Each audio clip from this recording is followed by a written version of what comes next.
제가 미국에서 목회할 때 많은 성도 여러분들의 사랑을 받고 잊을 수 없는 모든 분들로서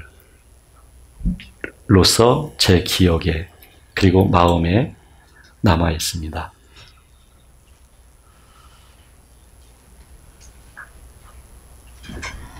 며칠 전에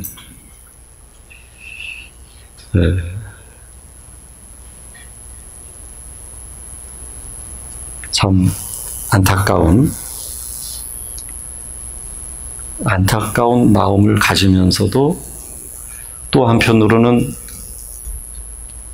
하나님의 나라가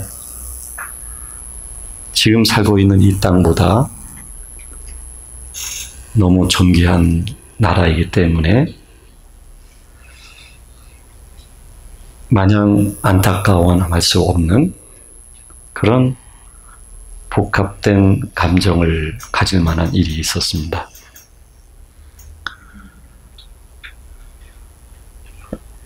거의 가족처럼 저를 돌봐주셨던 한 가족이 있었는데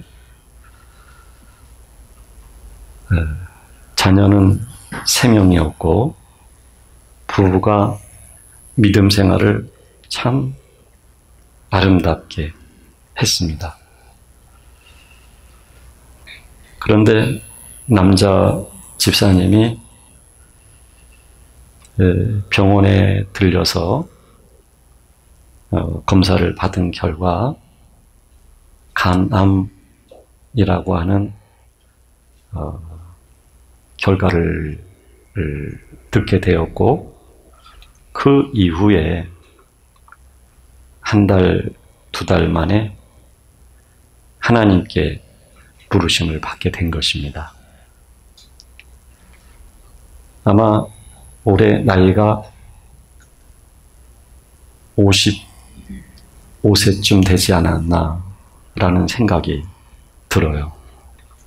굉장히 열심히 사신 분이고 또 믿음 생활도 그 어떤 것보다 우선에 두었던 그런 가정이었습니다.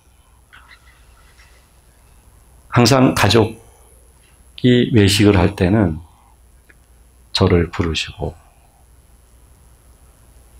여행을 하시더라도 함께 가자고 말씀해 주셨던 참 많은 사랑을 주셨던 집사님 내외 분이었는데 그 중에 한 분인 남자 집사님이 하나님의 부르심을 받게 된 것입니다. 그리고 참 마음이 많이 허전하고 그리고 안타깝고 왜냐하면 아직은 젊고 또 아내에게는 남편이 필요하고 새 자녀에게도 아빠가 필요하기 때문에 그런 마음이 참 많이 교차를 했습니다. 이렇게 사랑하는 분이 이 세상을 이별하게 될 때 우리는 참 2가지 마음을 갖게 되지요. 하나는 놀라움 또는 안타까움의 마음이에요. 그러나 또 한편으로는 안타까워만 할 수 없는 게 뭐냐면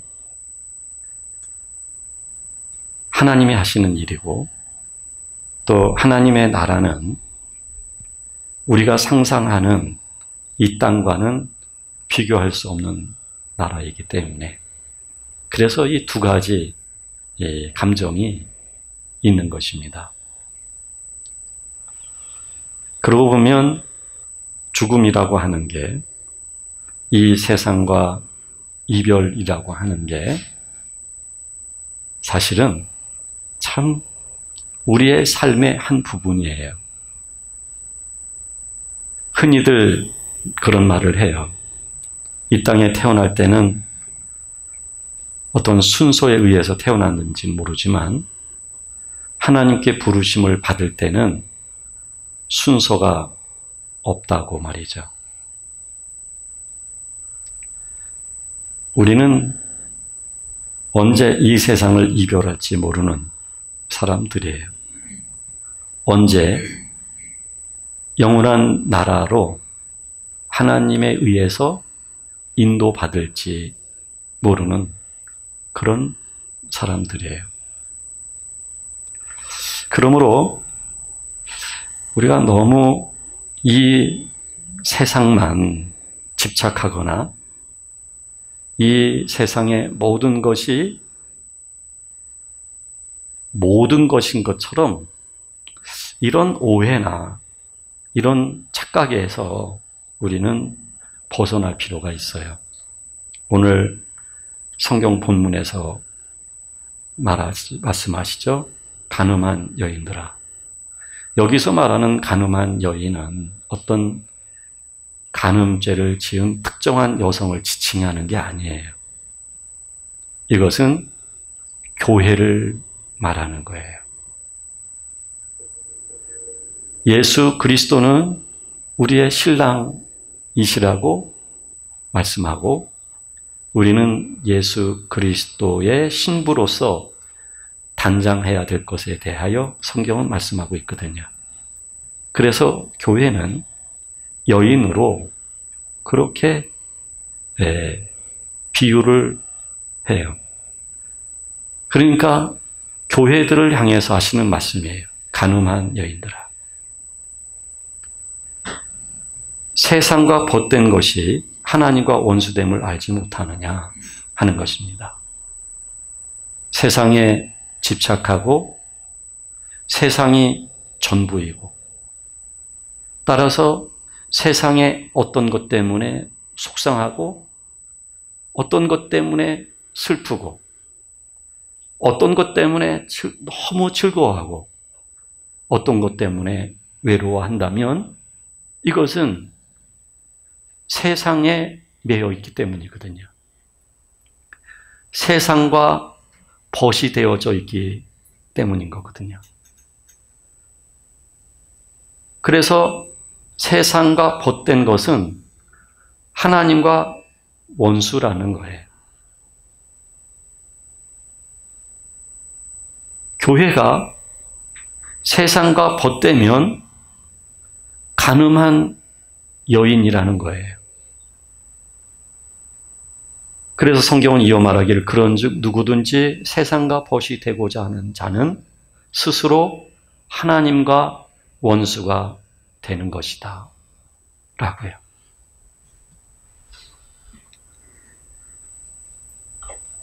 참 우리는 이 몸을 가지고 있어요. 이 몸 안에는 생각과 마음이 있고요. 그리고 영혼도 있어요. 그런데 이미 이 몸 안에 몸을 비롯해서 생각과 마음과 이 영혼까지도 사실은 이 세상과 벗된 그런 관계를 가지고 있었던 거예요. 그래서 하나님과 원수된 우리들이었던 거예요. 하나님의 법을 쫓을 수도 없는 태생 자체가 우리가 그랬던 사람들이에요.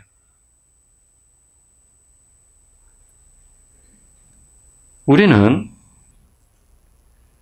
이 몸이 원하는 대로 살기를 참 좋아해요. 왜냐하면 몸은 환경에 따라서 즉시 반응하는 거거든요. 배고프면 배고픈 줄 알아요.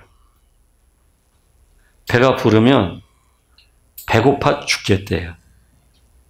이래저래 이 몸은 어떤 환경에 의해서 그 반응이 굉장히 빠른 그런 존재예요. 그러다 보니까 우리는 이 몸에 갇혀서 살아가고 있어요.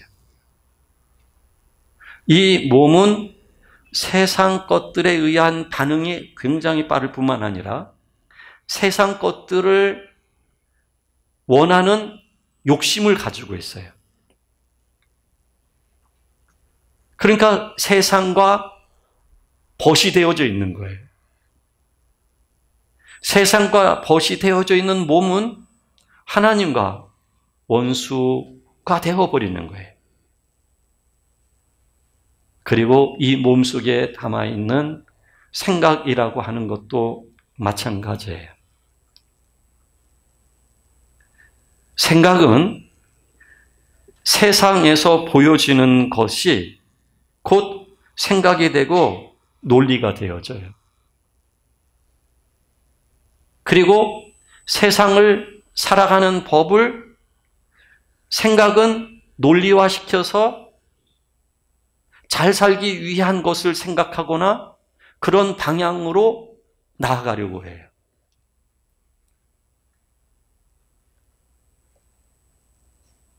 세상의 방법대로 살아가는 거를 이 생각은 그냥 매우 정상이라고 생각을 해요. 하나님의 사람들은요, 이 세상의 원리대로 살아가는 사람들이 사실 아니에요. 세상의 교훈을 쫓아서 살아가는 사람들이 아니에요. 세상의 방법대로 살아가는 사람들이 아니에요. 그런데 그 생각 속에는 세상이 가지고 있는 그 시대 정신을 그대로 담아요. 그 시대 정신에 의해서 살아가게 되어져요. 그게 윤리냐 비윤리냐에 따라서 우리가 비윤리는 걸러내려고 노력할 뿐이고 윤리성을 지니고 있는 부분에 있어서는 더 담대해지고 더 굳건해지고, 그렇지만 우리 생각이 나를 지배하고 나를 인도하는 존재가 되면 곤란해요.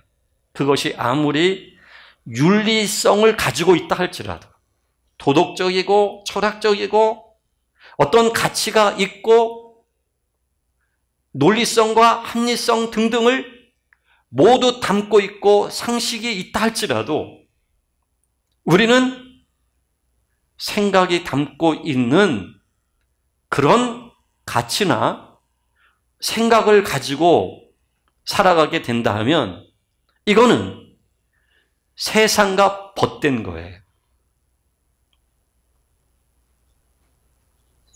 나쁜 것만 세상 것이 아니에요. 좋은 것 안 해도 세상은 우리를 지배해요. 마귀는 더 좋은 것을 얻지 못하게 하기 위하여 좋은 것으로 우리들 스스로가 존재감을 느끼게 해요. 자존감을 가지게 해요. 그래서 시대 정신이란 참 무서운 거예요. 이 시대에 다수가 가지고 있는 생각, 다수가 이 시대 속에서 지향하는 방향, 우리는 그것을 매우 상식이고 합리성을 지니고 있다라고 한다면 우리는 그것이 진리인 것처럼 생각하고 그런 방향으로 우리는 나가려고 하고 있지만, 그렇지만 그 또한 세상과 벗된 거예요. 하나님은 우리에게 선한 것과 악한 것을 구분해서 살라고 말씀하시기보다는 하나님은 우리들에게 윤리와 비윤리를 구별해서 선택하면서 살라고 말씀하시기보다는 하나님은 우리들에게 가치 있는 어떤 것을 선택해서 양심의 가책 없이 살아가라고 말씀하시기보다는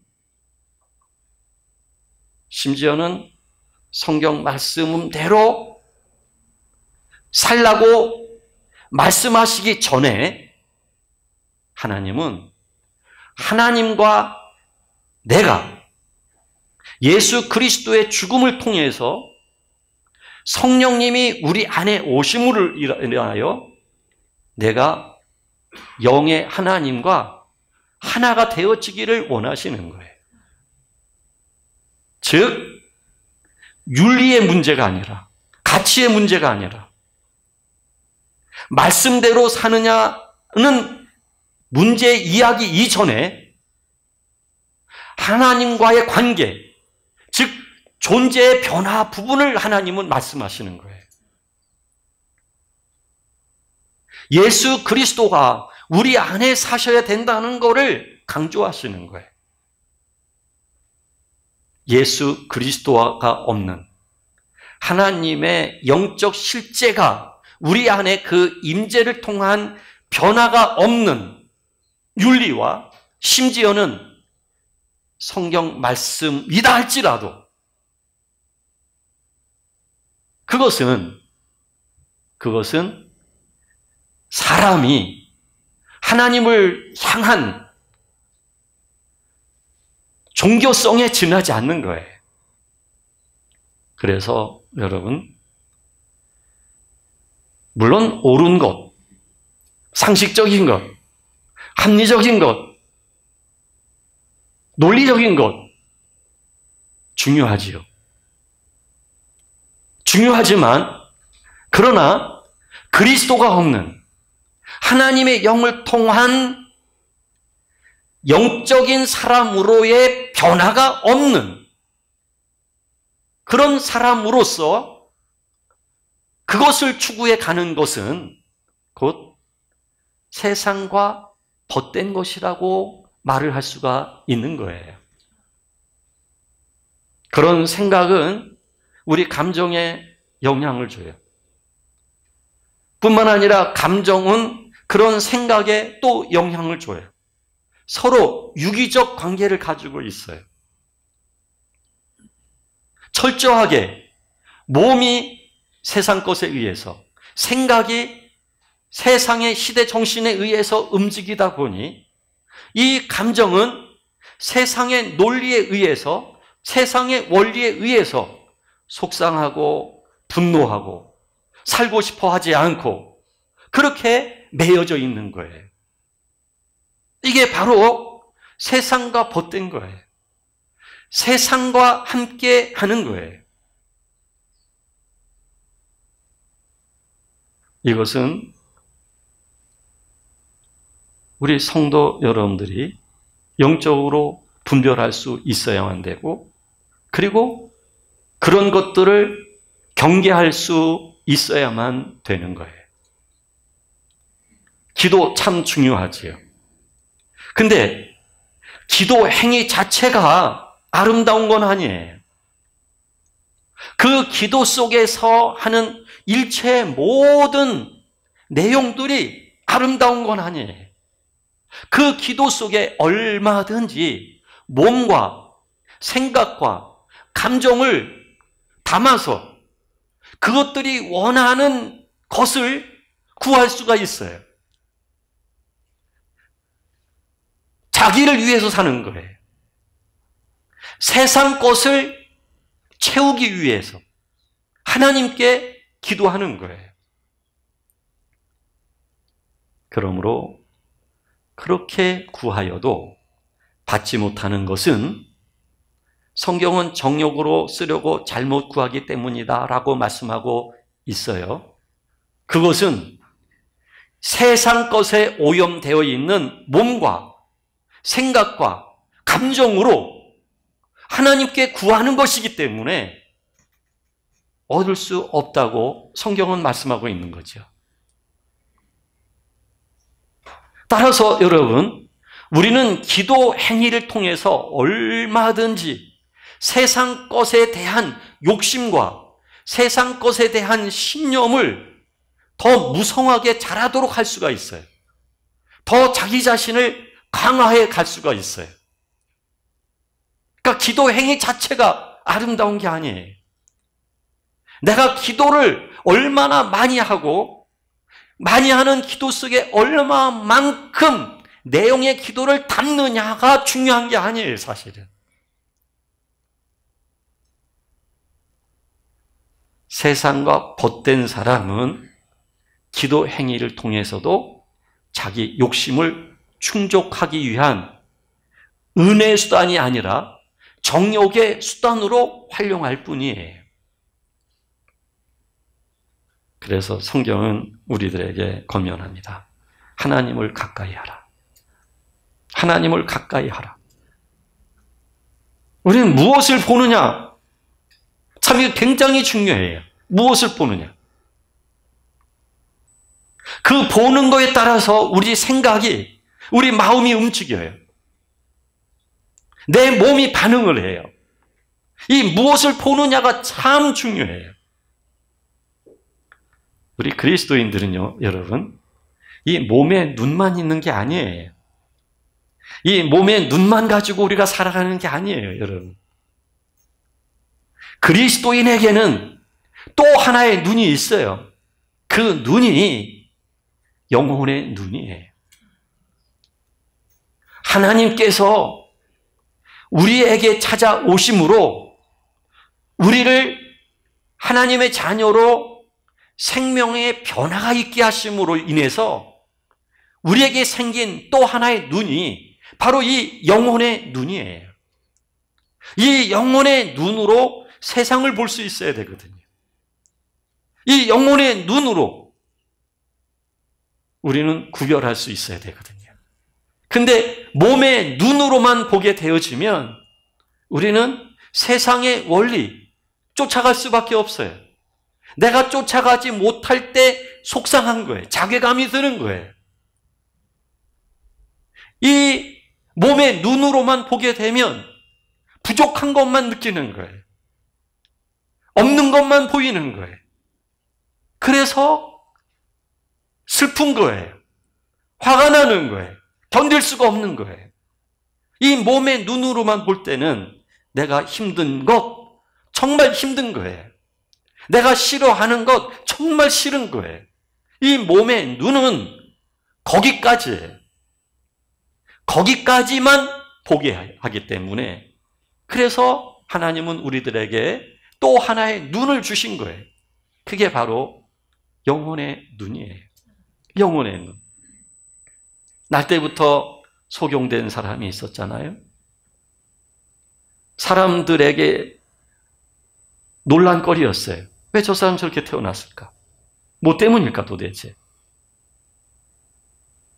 예수님이 지나가실 때 제자들이 질문해요. 궁금했던 질문이에요. 저 사람이 저렇게 태어난 것은 자기 죄입니까? 부모의 죄입니까? 우리 주님이 말씀하셔요. 본인의 죄도 아니고 부모의 죄도 아니다. 하나님의 일을 나타내기 위해서다. 그리고 우리 주님이 평생 앞을 보지 못했던 그 사람의 눈을 뜨게 해주셔요. 몸의 눈이 열려진 거예요.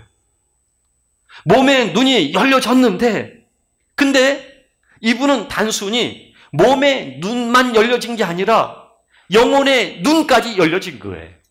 요한복음에서 단순히 몸의 눈을 예수님의 기적을 통해서 뜨게 하셨다는 이 정도의 기사를 기록하고자 쓴 게 아닙니다. 그가 영혼의 눈을 가지게 됐다는 거예요. 예수 그리스도가 랍비 정도가 아니라 예수 그리스도가 하나님의 보내심을 받은 메시아라는 사실을 이 소경은 알게 된 거예요. 당대 종교 지도자들은 자기 철학이 있고 그리고 율법적 신학을 가지고 있고 그것을 통해서 가문을 이루었고 권력을 가졌고 부를 누리고 있는데 이들은 눈먼 소경이었던 이 사람을 하찮게 여겼고 말 한마디 섞지 않았던 사람들이며 무시했던 사람들이었습니다. 그런데 그들은 정작 예수 그리스도가 주이심과 메시아 되심을 몰랐던 거예요. 신학은 있고 율법적 신앙은 있는지 모르지만 그 시대의 많은 사람들로부터 존경받을 수 있는 지식과 그리고 신학과 많은 학문을 가지고 있는지는 모르지만 정작 그들은 몸에 눈밖에 없었던 거예요. 영혼의 눈이 없었던 거예요. 그러므로 영혼의 눈을 열어서 예수 그리스도가 메시아 됨을 고백하고 있는데 그들은 반면에 그가 눈뜬 그 자체를 더 이상 예수 그리스도가 확대되거나 원하지 않는 방향으로 더 확장되기를 원치 않아서 그를 유혹을 했던 것입니다. 그러므로 여러분, 영혼의 눈이라고 하는 건 이 세상을 벗으로 살아가는 것이 아니라 이 세상을 거절할 줄 아는 믿음의 사람이 되게 하는 거예요. 하나님의 거룩함을 분별할 수 있는 지혜가 있게 하는 거예요. 영혼의 눈이라고 하는 것은 하나님 아버지가 함께 하심을 알게 하는 거예요.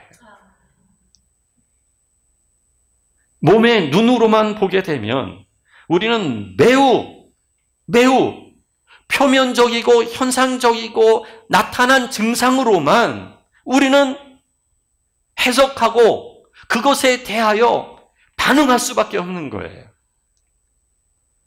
그래서 우리는 정말 내가 원하는 것과 원치 않는 것이 내 안에 너무 선명하게 있거든요. 원하지 않는 것에 대해서 거부하고 싫어하는 걸 거부하는 강력한 구조를 우리가 가지고 있거든요. 몸의 눈이라고 하는 것은 그 싫어하는 것에 대하여 더 분명하고 더 경계선이 선명한 그런 구조를 가지고 있거든요.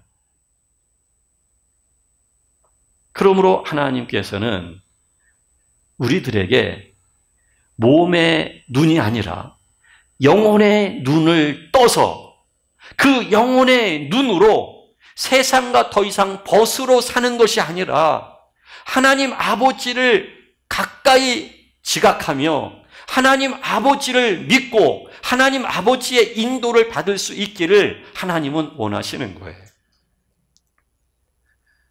우리 생각과 우리 감정과 우리 몸이 원하는 일체 모든 것들을 거부할 수 있는 힘은 우리 안에 하나님의 영이 함께 하심으로 건강하고 강건한 우리의 영혼이 있을 때만 그것을 이길 수 있는 힘이 생기는 거예요. 그 전에는 종교적인 신념으로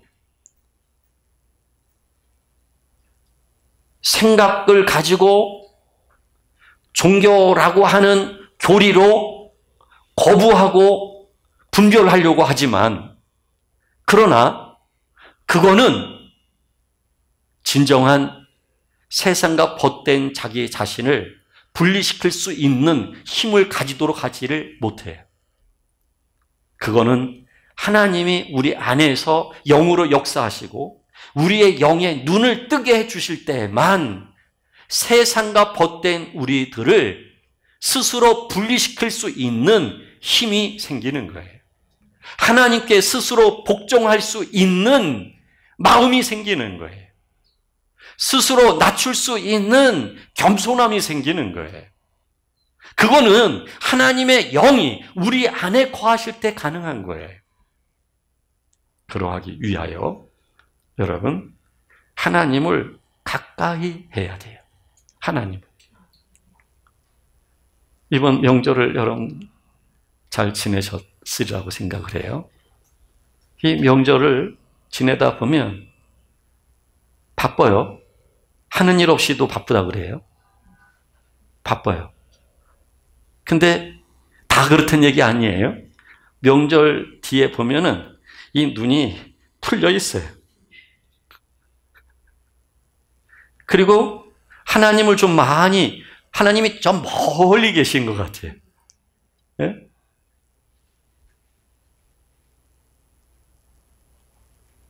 여러분, 사실은 하나님이 멀리 계신 건 아니에요. 나와 함께 하셔요. 다만 내가 마음에서 이 몸의 눈을 가지고 내가 살았을 뿐이에요. 내가 이 명절에 충실하게 내 생각과 감정으로만 살았을 뿐이에요. 그건 원래 나의 구조였던 것이죠. 그 구조는 상황에 의해서 자연스럽게 이게 조합이 잘 돼요. 그리고 그 구조로서 자연스럽게 사라져요. 본래 그게 나였기 때문에. 근데 그렇게만 살면 하나님의 사람들은 답답할 거예요. 정말 공허해질 거예요. 마음이 편치 않을 거예요. 그거는 너무 당연한 현상이에요. 그런 현상까지도 모르고 있다면 이건 정말 심각한 거예요. 그 답답함을 모르고 있다고 한다면, 옛사람의 구조 속에 내가 들어가 있는데 답답함을 모르고 있다고 한다면, 그러면 이건 너무 슬픈 일이에요. 답답해야 돼요. 정말 힘들어야 돼요. 왜냐하면 우리는 더 이상 세상과 벗된 옛사람인 나로 살 수 없는 사람들로 이미 우리 안에 하나님의 영이 함께하는 영적인 사람이 되었기 때문에 당연히 답답함을 느낄 수 있어야 돼요. 그래서 여러분, 이제 우리가 하나님 앞에서 정말 하나님과 가까이 하는 마음, 그런 마음을 늘 가질 수 있어야 돼요, 여러분. 이 마음은 우리의 책임이에요. 우리의 몫이에요. 내가 하나님을 가까이 하는 마음, 이거는 내 몫이에요. 하나님의 영이 우리 안에 오셔서 이미 우리를 변화시켰다고 한다면, 그래서 내 영혼으로부터 내가 고요함도 알고 그 생명을 알았다라고 한다면, 그렇다고 한다면 이젠 내가 하나님께 조금만 가까이 하더라도 나의 영혼에서부터 하나님을 향하여 흘러나오는 마음들을 확인할 수 있게 될 거예요. 그러니까 하나님은 우리들에게요, 하나님을 가까이 하지 않는 마음들을 가지고 있다 보니까 이런 말씀을 해요. 슬퍼하며 애통하며 울지어다. 너희 웃음을 애통으로, 너희 즐거움을 근심으로 바꿀지어다. 이게 무슨 말씀이실까요? 우리가 하나님을 가까이 하는 마음을 갖지 않게 되니까 하나님은 우리의 즐거움을 근심으로 만들어버리시는 분이세요. 우리의 웃음을 애통으로 만드시는 분이세요. 왜냐하면 우리가 하나님을 가까이 할 수 있는 마음을 가질 때가 언제냐면 슬퍼하고 그리고 마음이 괴로울 때, 이때는 우리는 하나님을 향해서 하나님을 찾는 마음이 생기잖아요. 그래서 하나님이 우리의 마음을 슬퍼하고 애통하게 그리고 울도록 하시는 거예요. 우리는 그래야만 하나님을 가까이 하는 마음을 가지니까. 근데 하나님이 슬퍼하고 애통하고 울지 않아도 내가 스스로 하나님을 가까이 하는 마음을 갖는다면 굳이 슬퍼하고 애통해야 할 만한 상황을 하나님이 허락하실까요? 더 이상 그 상황이 슬픔이 안 되고 그 상황이 더 이상 애통이 안 되고 눈물이 흐르지 않는 그런 상황이 되어버렸는데요. 나는 여전히 하나님과 가깝고 가까운 하나님이 나와 함께 하심을 내가 알고 있고 하나님의 은혜의 강물이 강물처럼 내 안에 흐르고 있다 보니까, 그러니까 내가 기쁘고 감사하다 보니 그 상황이 더 이상 나의 두 눈에서 눈물 나게 할 수가 없는 것이죠.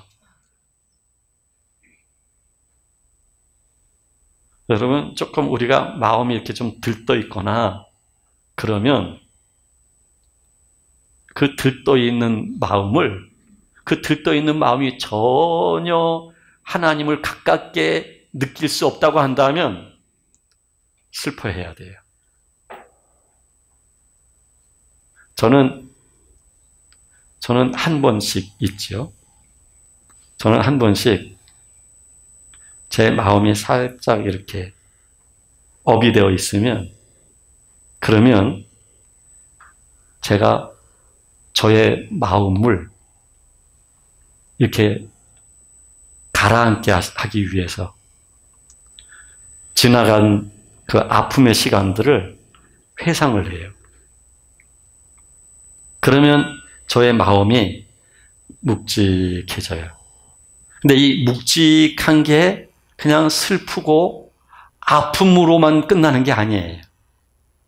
더 이상 그건 아픈 건 아니에요. 왜냐하면 과거의 일이니까. 아프지는 않아요. 그러나 마음을 묵직하게 해줘요.